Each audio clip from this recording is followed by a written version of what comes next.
各位投资者，大家好，这里是美股 News 频道，我是您的 AI 分析师。开始前提醒一下，本节目仅供学习参考，不构成任何投资建议，投资有风险，入市需谨慎。今天是2025年12月8日，我们一样用几分钟带你快速看懂美股市场的脉动。好，这礼拜大家最关心的肯定就是联准会到底会不会出手了。没错，这个礼拜全世界投资人的目光可以说都锁定在联准会今年最后一次的会议上。这个是会决定年底市场气氛，还有大家期待的圣诞行情到底会不会来的关键一战哦。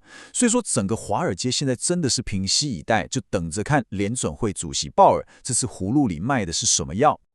好，那我们就先来看看大盘的状况吧。这是根据周日晚间期货交易的数据，让我们大概了解一下这礼拜市场的开盘气氛怎么样。从图上你可以看到，市场开局非常平静，道琼期货小涨了35点，标普500跟纳斯达克100期货也只有涨个0.1%，这感觉就像是暴风雨前的宁静。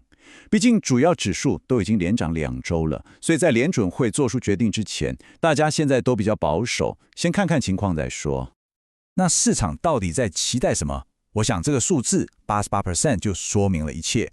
根据芝加哥商品交易所的 Fed Watch 工具，市场现在认为联准会这礼拜降息的几率高达88%。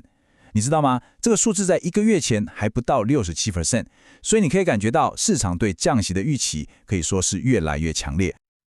不过如果你是资深玩家，看的就不止这个了。就像北方信托的投资长 Eric Freeman 说的，大家当然都在关心这一次到底会降息还是不降息，但真正有意思的其实是那些投票委员们对未来的看法，还有联准会领导层接下来的动向。也就是说，这次会议的弦外之音可能比决议本身还要重要。OK， 看完了大盘，我们把镜头拉近一点，来看看有几家公司正在市场上制造一些话题。首先呢，是一个大消息。标普全球公司在上周五宣布，从12月22号开始，标普500指数要迎来3位新同学咯。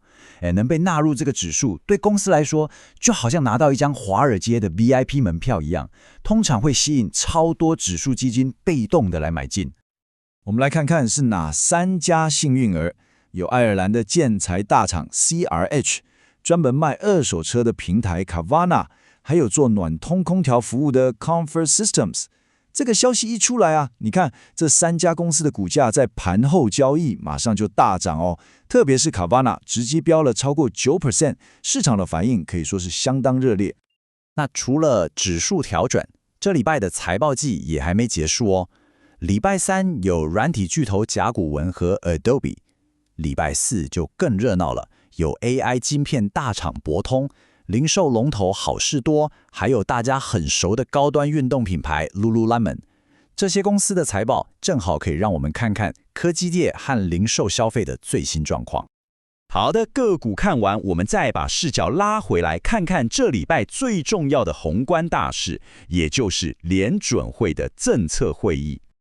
所以现在每个投资人心里都在问同一个问题：联准会这礼拜到底会不会按下连续第3次降息的按钮呢？这就是联准会现在头痛的地方了。你看，一方面市场几乎已经认定你会降息，预期利率会降到 3.5% 到 3.75% 这个区间，但另一方面，因为之前政府关门，很多数据都延时公布，所以联准会的官员们在做决定的当下，手上是没有最新的、最关键的就业报告的。这就像什么？就像要一个大厨在不知道食材新不新鲜的情况下去煮出一道完美的菜，这个挑战真的非常大。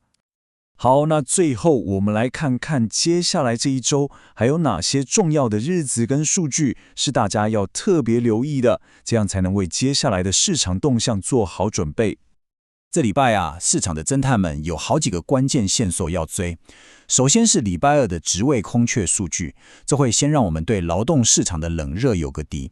当然了，重头戏是礼拜3的利率决策，还有鲍尔的记者会。到时候分析师们肯定会像拿着放大镜一样，一个字一个字地去分析鲍尔说的话，想从里面找到关于2026年政策走向的任何蛛丝马迹。最后，礼拜四的初领失业金人数和贸易逆差数据，就是我们拼凑完整经济图像的最后几块拼图。好的，那今天的快讯结论就是，市场现在正卡在数据跟预期之间，大家都在观望，等着联准会给出一个明确的信号。欢迎在留言区分享你的看法，我们下一个节目再见。